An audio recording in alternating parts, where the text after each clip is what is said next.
Hey everyone, we're here with another episode of the Dave and Adams Collector Series. Here in none other than the heart of New York City at their pop-up store at the Empire State Building. And of course, I had to get the most New York person I know in the hobby, Sooz. I mean, I even wear it. New York or nowhere, I even wear it on my shirt. There you go, look at that. So I met Sooz about like 2.5 years ago now. I think the first time we met in person was at the National in Atlantic City, and I just remember talking about your journey throughout the hobby, how long you've been in the hobby, and you've been an inspiration to me in a lot of ways starting out, and being able to connect with women so early when I started, I think was a big part of everything that I've done. So thank you. Well, you're welcome, and like that's incredible to hear, because like I don't do what I do to I don't do what I do because I'm like, oh, let me inspire people. It's like I love this hobby. I love collecting cards. I love the people in the hobby. I love meeting new people. And so it's always just like when people say things like that, I'm like, awesome. Like, because I've always said my number one goal is I want people to love this hobby as much as I do. So when I hear that, I'm like, it's working. Like, I just want you to love that. And what's awesome is like I see what you're doing, and like that inspires me. So it's I love how it's like everything that you're doing and the way you've built up your brand and your platform, it's incredible. Thank you so much. And I just want to say it again because you've been so kind to me from the start. Like that, like you said, that accepting of, hey, I'm here and I'm just starting it and this is what I'm trying to do. You've been so welcoming towards me from the start. We've worked together before. We talk about this and that every now and then. So thank you for being a friend is what I'm trying to say. Well, that's a long way to say thank you for being my friend. Don't tell people too nice. I got a rep to uphold from being from New York. So. Exactly. So let's get into that. So I know you're a collector. I love cards too. I'm a Dodger girl, but you're a Yankee girl. Rough. World Series is a rough one. I was going to say, we haven't talked about that part yet. Sorry for your loss. That's all right. My condolences. Okay. But let's start there. What was your favorite moment in the World Series? Well, not Game 5. Definitely not Game 5. Giancarlo Stanton, like, just throughout the whole playoffs, but even when he hit that home run, like, I love Giancarlo Stanton. So for me, because he got a lot of like grief throughout the season, especially he's been injury prone the last couple of years. So for him to like go off the way he did in the postseason, I was so happy for him. I don't know him, but I was happy for him. He's definitely that guy, that like game changer, clutch, whatever you want to call him, the dog that got everybody riled up, and you did have that one game. The participation trophy win. Right. Yeah, but I saw Volpe Grand Slam. You got to see Judge have a home run in the World Series. I thought overall it was a pretty great series. I mean, it was great for the Dodgers. Yeah. That's just my opinion. I don't know. And I was there at Game 1, and I saw that Freddie Freeman Grand Slam. Is probably one of the best moments of my life, honestly. I mean, I can only imagine. I've been fortunate enough to have been to Yankees postseason games and World Series games, so like I know what that's like. In 2009, when they last won, I was at every single game. I was because I was for work. I was working at the time, but I was able to go to every single game of that World Series. So I got to see the Yankees win a title, and because of my job, I was a sports journalist at the time. And look, I did my job, but I remember when I was walking and leaving, I was like, oh, I'm passing the Yankees locker room. Let me go watch them celebrate for 10 minutes with champagne, and I got to do that. That's awesome. And then I went and did my job. So like, yeah, you know what? It's like, yes, this year I was disappointed, but at the same time, I'm so like, grateful of the experiences I have had with my team and seeing the Yankees win that like, I was okay. I'm still okay. Crazy cool. Yeah. So I know you used to work for Top Sooz, but before we get there, how did it all start with cards for you? Yeah, I mean, as a kid, I was, I was always into sports. Like I was like that typical tomboy, right? I was always into sports, Same. always playing with like stickball in the street, and always playing with the kids. So, for me, it was like cards was like a next jump. Like, how do I do more with stuff? And cards were a lot cheaper back then. When my mom would send me to the bodega down the street and like go get some milk, and like, okay. And with like the quarter, I'm able to buy a pack of cards with like the change from the milk, and I would just be getting packs of cards. And like the earliest one I remember is actually 91 Fleer is like the earliest pack of cards, and it's such an ugly set. It's like that bright yellow border. Yeah. It's so ugly, but for me, like that's one of the earliest packs I remember buying. Like, and I would just rip them. I'd rip them in the shop. I couldn't even wait till I get home, ripping them in the store, and I'm just like flipping through looking for Yankees cards. So like that's how I got started. And then as I got older and I was able to actually have my own money. When I got a job when I was a teenager, I was taking that money and writing checks to people on eBay, because this is way before PayPal and everything. You had to write a check, wait for it to cash, wait for it to clear, and it's like it would take honestly it's up to a month sometimes to get your cards, because this wasn't this was back in the day where you didn't have PayPal. And Do you remember the first card you bought on eBay? I don't remember the first card. I'm sure it was a Derek Jeter card. Like it had to be, because that was pretty much all I was buying at the time. Do you still collect Derek Jeter? Oh yeah. I was checking these cases out in here, see if there's any Jeter cards. How many Jeter cards do you have? It's over 3,000. Wow. Yeah, so over 3,000 different Derek Jeter cards. Crazy. It's about 3,050-ish, somewhere in that range. Okay. And when did that start? When did you just decide I'm gonna buy every Jeter card in existence? About 1996. He was rookie. He was a rookie that year, and I had money because I had a job. So I was like, okay, what is the most responsible thing I could do with my money? Oh, let's go buy baseball cards. That was it. Okay. That's really cool. Does he know about it? Does he know about your collection? He does know about it. So 2-ish years ago, Topps had one of those transcendent parties, and Derek Jeter was the guest, and so it was a breakfast, and it was at Yankee Stadium. So I went to Yankee Stadium, and you got to meet him, and I was like, hey, nice to meet you. And I've met him before, so not even the first time I met him though, but I was like, I'm Sooz. He's like, oh, nice to meet you. And like a crazy person, because that's how I felt, I was like, I collect Derek Jeter cards. Like, he doesn't know who he is, right? I'm like, I collect Derek Jeter cards. He's like, do you? Yeah, it's like, oh, Derek Jeter. Like, I don't know. Like, I said Derek Jeter to him 3 times. Like, he doesn't know his name is Derek Jeter. And I was like, yeah, I'm a big Derek Jeter collector, this and that. But he was so super nice. He was like, what's your name again? I was like, Sooz. And he shook my hand. He was like, Sooz, it's really great to meet you. He's like, thank you. I was like, no, thank you. And that was it. That was kind of it. That's awesome. What was your transition from, you said sports journalist, collector, to now working in the hobby? Yeah. So I was a sports journalist for 15 years. So back in 2007, I started a blog about sports cards with a friend of mine. So it was 2 women collecting sports cards, literally just writing about our journey. Like, we're going. 2007. Awesome. It's called A Cardboard Problem, because it's like we have hi, I'm Sooz, I have a cardboard problem. So through this blog, people just got to know who I was, my collection, what I did. And Beckett at the time, one of the writers of Beckett reached out and was like, look, cards, writing, would you love to do freelance work for us? And I was like, yeah, absolutely, that sounds amazing. So I went to my first national, I want to say 2010. I forget. It was in Baltimore, and it was writing articles for them. So I went and wrote a bunch of articles. They appeared in as a kid, I'm like, oh my gosh, I read Beckett as a kid, and now my articles are appearing in their magazine. So I did that for a few years, and then they actually had an opening to be the editor of one of their magazines, and actually 3 of them. And I was like, yeah, I'm in. So I was the editor of their football, basketball, and hockey magazines. I worked there for 2 years, and then I saw a job opening at Topps, which are based in New York City, and I was actually working from home at the time because Beckett's in Dallas, and I applied for the job, reached out to people I know, and was like, hey, apply for this job, can I get an interview? And I interviewed on Monday, and by Friday they sent me a job offer, and then I was there for 5 years, working at Topps, and just, it was great. It was that was sort of where as a collector, to be able to walk into those offices, to be this is where the magic happens, and to be a part of that was really something special for me.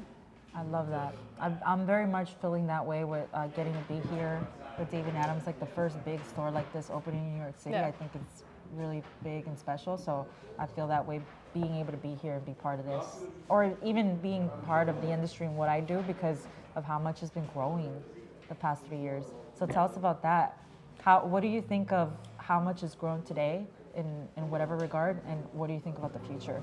It's wild to me to see that growth, and I saw inklings of it prior to the pandemic. Because I said, I was working at Topps at the time, and I worked in marketing. I ran their social media channels at the time, so you could see that based on the community response, how things are going, and you could sort of see it was almost like if you have a fire, it's almost like kindling. Like things were starting, like there was a little bit of fire starting, and then the pandemic happened, and somebody decided to just throw gasoline right on, and the whole thing blew up.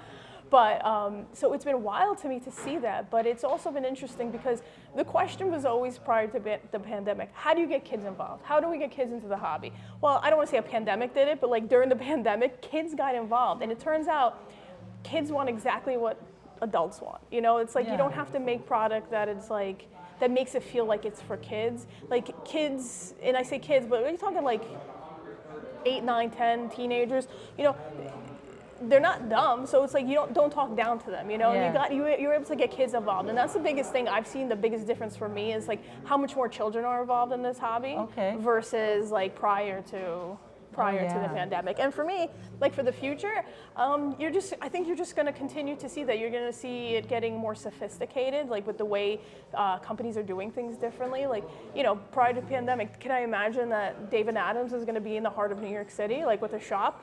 No, like there was very few, and they're still here, but there's very few card shops like in New York City proper. But even, I just see it growing even regionally. So like I don't live in New York City, I live a little bit north. And even there is like 4 card shops in driving distance, like a 20-minute driving distance. That's crazy too. Because when I was younger, it was 1. Yeah. So you just see the sort of like proliferation of the hobby in just also like regular, everyday sort of things that are happening. And back when, you know, I would tell people like, oh yeah, I work at Topps, or like I collect cards, you know, it wasn't always cool. And now people are like, oh my gosh, you collect cards. Let me talk to you about my entire collection. I'm like, okay, cool. Yeah. So it's just fun to see that. Yeah, that must have been wild. Do you want to do like a woman question, or you want to skip that? Okay. Yeah? Either way, it doesn't matter. Because sometimes that bothers me. What do you feel about that? It's not my favorite question. Yeah? You know what I hate though? When people are like, hey, it's March. Can I interview you for my YouTube channel because it's Women's History Month? And I'm like, you didn't care about me the other 11 months of the year? No? Okay. So, okay. You can even put that bit in there, how I said that. So that's a question we get asked a lot, right? Being a woman in the hobby, it's not that typical. I would even tell you like my analytics, most of my followers are still men, and I'm seeing the growth. Even now in this year, like the amount of women joining my breaks has grown significantly. Even the past few months is really exciting to see. But like, what has been your perspective on the growth of women in the hobby the past few years? I think women have always been there. Like, and I know, and to be fair, like when I talked about my blog, one of the reasons like it got very popular because it was 2 women collecting cards. Yeah. We didn't collect any differently than anybody else did. We just happened to be women collecting. But what I've noticed, and I love, is that women are more vocal now. Like there was many women who used to just collect, and I don't want to say in secret, but they just collect and did their own thing. But now with the way social media is, the way people are able to just create content in like their bedrooms, you see more women out there, and I love that because it's like I want them to show their love of what they're doing, you know, and I don't care if it's like whatever it is that they're collecting, like show that love, like be authentic, and that's what I love to see. I love that part. It's hard to be authentic on camera, so it's definitely like a process, you know. It's hard to be on camera. It's hard to make content. You've been making content for a long time, so like I said, always inspired. But let's talk more about your card collection then. So we both love cards.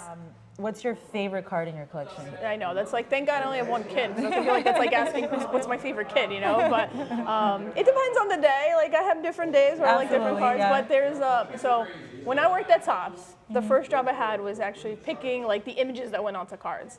So 2014, that's it was cool. very fun. Are you kidding me? So 2014 Topps update, I got to choose like the images for the All-Star like subset, and Derek Jeter was in there. So that my first Derek Jeter card that I got to pick the image of was in 2014 Topps update. Yeah, and so for an anniversary one year, my husband bought me the clear variation of that card. Out of 10? Out of 10, yeah. So I'm like, this is amazing, right? Like I have this amazing card, and it's actually like sentimental to me because like for me that was like I got to pick that image on that card. That's so a cool. crazy connection. Also, you also have a Topps card. I do, and I'm a jerk, and I actually brought it. Yeah. Because I was like, if I'm gonna bring a card, I'm gonna bring one that's of myself. Well, I like debated on bringing it because I'm like, do I look like I have a big ego? Absolutely not. Are you kidding? So how does it feel like being on a card? Yeah, I mean, it's a dream. I don't even know how else to describe it. It was an utter dream. When I remember actually sitting at my desk and like somebody coming up to me and they're like, guess what? Because what they would do, they would randomize the names of like who got to be an Allen and Ginter that year, because they would have 10 employees in every product. Yeah. And they were like, hey, guess what? Your name got pulled. You're going to be an Allen and Ginter this year. I mean, I don't know if I cried, but I probably was very close to it. That's so crazy. Because it's an absolute dream, like for me to be on a card. Yeah. Your auto kind of looks like Derek Jeter's auto, Oh, actually. does it? I don't know. I practiced that one for a little while. Gotta do a side by side to her auto and Jeter's auto. You've seen it so much, right? Yeah. The funny part about it is like it says employee, and everybody like has what position, like what is their job title. And on the back I just put Sooz, like there's no job title, it just says Sooz. Okay. And during like the QA process, like one of the guys was like, what's a Sooz? I was like, it's Sooz. That's crazy cool. I love that. I'm gonna have to chase one of these. Are there like base minis too? No, there's just the 10 autographs. That's they were it? numbered to 10. There was just the 10 autographs. Yeah, just the 10 framed autos. And my husband, he is a buyer. So if they pop online. How many of them do you have? 2. Who has the other one? I don't know. That's one, crazy. Actually, you know what? That's not true. One got pulled on Blowout like years ago, and on the forums, and the guy, he was actually excited because his daughter was excited for that card, and he was keeping it for his daughter. Yeah, that was super cool. How does that feel? Somebody has their card, has your card in their collection. It's surreal. I mean, and then last year the National, was it last year's National? It doesn't matter. But at one of the Nationals, a collector from Twitter was like, hey, I got to show you a card I have. I was like, oh, really? What's that? And he pulls out my card. Honestly, that is crazy. And you know how that feels. Yeah. That is so crazy to think, like, here you are collecting cards of athletes. Like, what do? I'm just a person who, writes things on Twitter all day. I'm just a crazy card nerd. Exactly. So, the fact that, people want to own, it's not just the fact that I even have a card. It's the fact that people want to own my card. That's, for me, I will never, that's just the ultimate, you know what I mean? It's just I'll never come down from that, because that's just the craziest thing. That's what I say usually. It's I never get used to it. Yeah. It's always amazing to me. Yeah, 100%. Yeah, surprising and just, oh my goodness. It shows that you show what you love and you've been sharing it for so long. What's your favorite, do you rip packs a lot? I used to. It's a little more expensive than I'd like it to be right now. What's your favorite pack pull? My favorite pack pull, that's a good question too, because I've had some pretty ridiculous pack pulls. Really? Yeah. I'm I have a hot hand. That's what, Okay, honestly, okay. I get, So name them then. So, I pulled the Sandy Koufax auto out of Finest a few years back, and it was a beautiful card. But, the best, in most recent years, it was a gorgeous autograph. Most recent years, I opened the box of Heritage. Me and my husband were opening Heritage, and he's opening his. He got one of the hot boxes, and everything's a purple refractor, and I'm I literally have nothing. I don't have any. There's nothing going on here. This is one of the worst boxes I've ever opened. And I get to the last pack, literally last pack, and I'm well, I either got nothing, or I got an autograph, because you could tell from the stiffness sometimes there's a relic inside. Yeah. And I open it. And I'm slowly, and I see the top of 2 hats. It's a dual card. And I'm oh my gosh, I either got the Trout Ohtani dual, or it's like Jared Washburn and some other random dude. Yeah. And I pulled the Trout Ohtani dual. Sheesh. Yeah. And I was freaking out. And it was just That's a nice, crazy. we'll open up boxes when my son goes to bed. He was actually awake in his room, and he's screaming from the room. He's what did you pull? I'm oh, it's an Ohtani Trout duel. And I'm trying to explain to him how it's important. I'm it's if Charizard put his print on a card and you pulled that. I was it'd be like that. Charizard and Ash. Yeah, I was if you have a dual auto of these cool Pokemon characters, it'd be like that. He was oh, okay. So Do you still have that? Oh yeah, I don't sell my cards. They just pile up in the safe. Yeah, that's a crazy. Maybe for when he goes to college or something. Seriously. How do you feel about Ohtani now and his legacy so far? It's amazing. It's cool to think that we're alive when a player like that is on the field to watch. And so it's just, I love being able just to see all the crazy things he does. And I'm sure now that he's part of the Dodgers, you are over the moon. Exactly. Crazy stuff. So I want to thank you so much for sharing your story with us, and I want to give you a gift. I want to rip a box with you of Topps Holiday. Awesome. I love Topps Holiday. I don't think I've ripped Topps Holiday before, but this one has been super intriguing to me.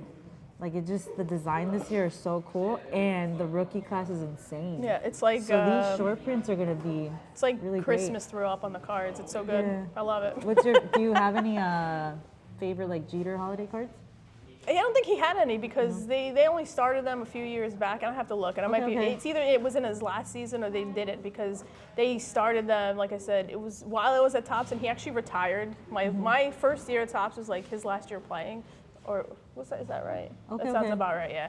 And so there wasn't actually that many cards to do, you know. So and this is a parallel off of like the flagship, and he wasn't in flagship after 2015 because that was his last card in flagship. Okay. So unfortunately, We do want you to open it though, Okay. in case Hell you yeah. pull something crazy. Since she has hot hands, we'll I see. do. I didn't pick the box, so it might be. Oh, she's already setting herself up. No, you're gonna pull something crazy. So I do love the Holiday Mega. I like the design this year. This is the new Super cool. CSG slab? Yes. CSG slab? It looks really nice. That's one thing that you guys do so well is the clear plastic. So we get an ornament. Oh, you could keep this. Mookie Betts. Yeah, that's right. So you get an ornament box topper. I have a Giancarlo Stanton one at home from like Okay. a couple years ago. Are you gonna rip too? Yeah, let's Okay, go good. together. Oh, jeez. I love the design. I love it. Yeah. I did get a rookie in here that I'm gonna have to take home. No, these are all yours. Oh, no way. No way. Wait, is Platinum 101 here? I mean, they should be. Or maybe not. Ooh, The odds are. is that a Platinum or no? I don't think it is. I thought it was the Platinum. I thought so too. They didn't even have the odds on here? No. I got a blue Emmanuel Classe. Those are nice. Yeah, they look good. The foil. No, I think they're common. Oh, are they? Still a nice Still good, yeah. Oh, I got Jason Dominguez on the back. Oh, here you go, Otani.